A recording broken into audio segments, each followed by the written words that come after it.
Aerospace, that vast region beyond the surface of the Earth, continuous and indivisible. No barriers, no boundaries. Open corridor to invasion, if it were not for our nation's prime deterrent force, aerospace power.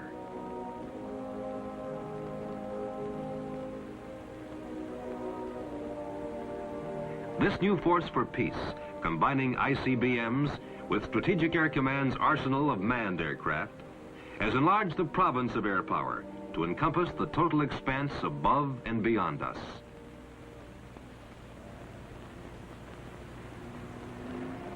In advancing this concept, Vandenberg Air Force Base, California, has become the first aerospace operations center of the Air Force.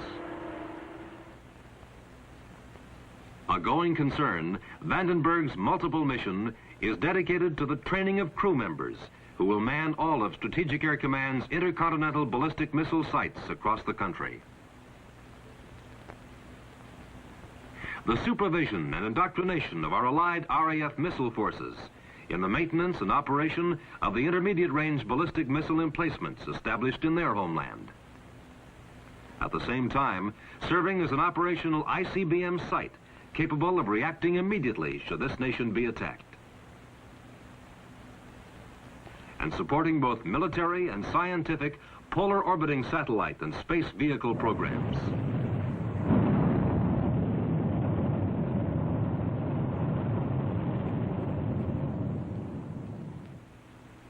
In 1953, real interest was beginning to be shown in ballistic missiles. At Eniwetok, tests were continuing on perfecting the hydrogen bomb. If a small hydrogen warhead could be made practical, the missile that carried it could pack a wallop far greater than all modern-day weapons that had been used up to that date. It was the advent of the thermonuclear breakthrough that gave impetus to the missile development program. In August of 1954, the Air Force Ballistic Missile Division of the Air Research and Development Command was created. This special research and development organization was given full responsibility for developing the new ballistic weapon systems and achieving with them an initial operational capability. A study was made of possible locations for a ballistic weapons training and operational site. It wasn't until 200 potential areas were evaluated that the present site of Vandenberg Air Force Base was finally selected. For all intent and purpose, it was geographically ideal, sufficiently remote, safety-wise, from densely populated sections. It faced the broad, uninhabited Pacific missile range. Furthermore, the location offered a unique launch point for the more advanced aerospace systems that operate in a polar orbit. On January 1st, 1958, Headquarters, 1st Missile Division, and its subordinate units were transferred to the Strategic Air Command and placed under the command of Major General Wade. Training the first USAF crew to launch an intermediate-range ballistic missile was a joint military industry venture.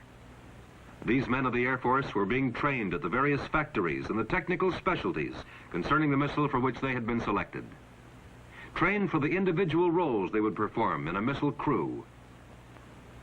Missile men worked in the laboratories, on the lines, and on the test sites, along with the engineers, who themselves were still studying and experimenting with techniques of rocketry, guidance, and the like. After their extensive course of individual training, the missile men assembled at Vandenberg, where they would learn to work in teams and participate in the assembly of the bird, through the maintenance and fueling stages, and covering every phase of activity, including countdown of an actual launch.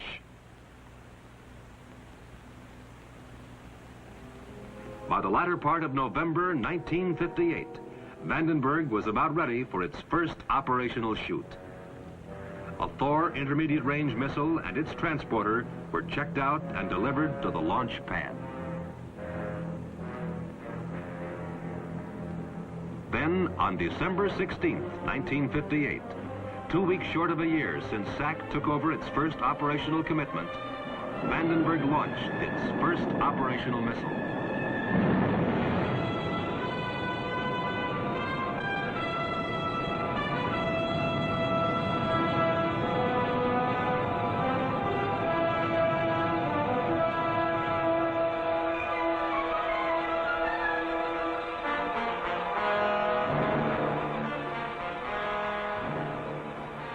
on hand to observe were members of the Royal Air Force, to whom the missile would be assigned after they were sufficiently trained at Vandenberg to form the nucleus of our Allies' IRBM emplacements in the United Kingdom.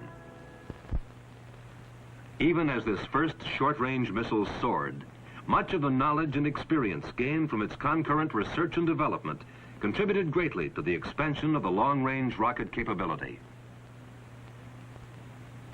By the time the first Atlas arrived at Vandenberg, many of the earlier innovations had been adopted or modified, many of the complexities mastered.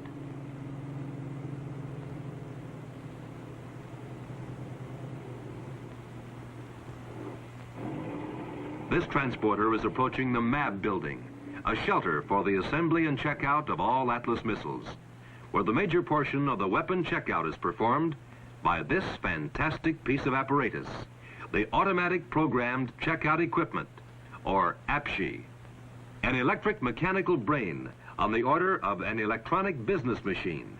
APCHE tests the operation of the missile's many systems and their related ground support equipment, and automatically evaluates all test results. Punched programming cards, such as these, are inserted and read by the APCHE reader, whereupon command signals are sent to the missile via the related checkout equipment, and given tests are accomplished. Each test performed is printed on a tape as a specific test is being performed. Not only does APCHE check out all missile systems and ground support equipment, it is also capable of immediate self-check, assuring before and after each missile test that the equipment itself is functioning properly. Upon completion of checkout, early on the morning of September 9th, 1959, the operations controller at the Combat Control Center, SAC Headquarters, Omaha, used the red phone for immediate contact with the officer in charge at Vandenberg. This was the long-awaited command to launch an Atlas missile. Immediately, the order was relayed to Launch Control Officer in the blockhouse. The lights on the standby status panel in a ready position, the Launch Control Officer directed launch operator to start the automatic sequence and countdown. Then, as the seconds ticked off, the atmosphere in the blockhouse became electrified as operators and technicians manned the consoles. Support crews performed their last-minute duties with clock-like precision. And then,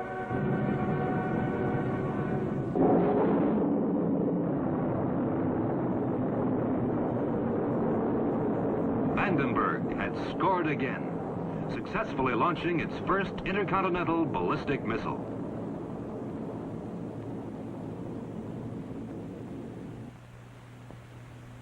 Today, the division's 576th Strategic Missile Squadron maintains operational readiness with the Atlas ICBM, a powerful addition to the SAC Alert Force, manned by Vandenberg's early trainees and ready to launch should an attack come. 5 Thor pads with operational site facilities are maintained by the 392nd Missile Training Squadron. 2 additional pads in the Thor complex are being used exclusively in the southward launch of Discoverer orbiting vehicles, invaluable for preliminary testing of military applications in space. The Discoverer program is the springboard for follow-on programs like Midas, Samos, programs which will aid our defense position in the areas of detection and surveillance. The 395th Missile Training Squadron has been activated to assume the responsibility for training all SAC Titan weapon system crews.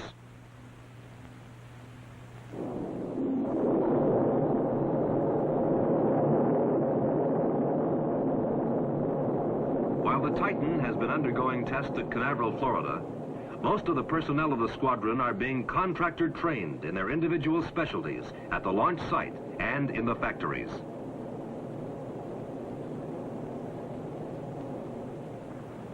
Still under development, the Minuteman, a 3-stage solid fuel propellant missile, has undergone tethered launches at Edwards Air Force Base.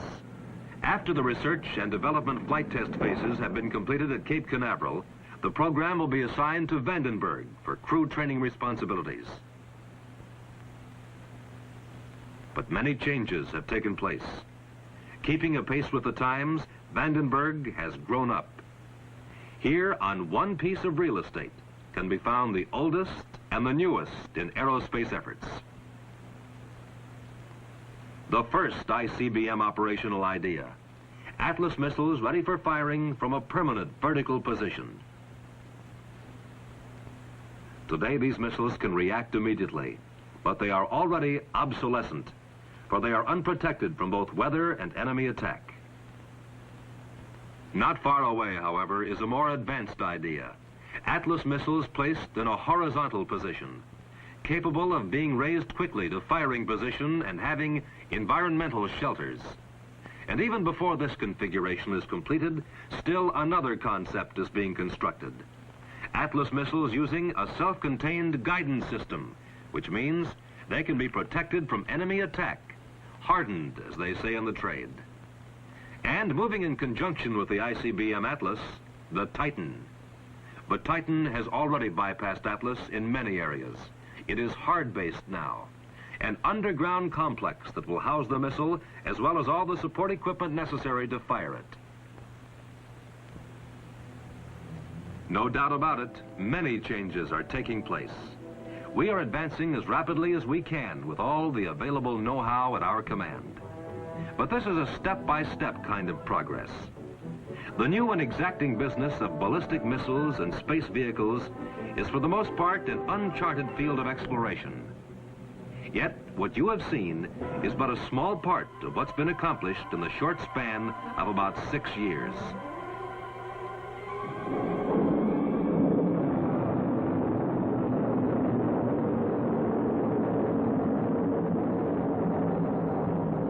And looking to the future, many milestones of space progress will be focused here at Vandenberg, where the 1st Missile Division is diligently fulfilling its mission, conducting a training program for ballistic missile crews who will man the operational missile sites of both the Strategic Air Command and the United Kingdom, developing methods of measurement of the reliability and operational capability of missile weapon systems, refining the concepts and procedures that will ensure the best results from the use of these weapons, and supporting assigned satellite and space vehicle programs by the Air Research and Development Command and the National Aeronautics and Space Administration, while maintaining at the same time a major element of SAC's 15-minute alert aerospace power.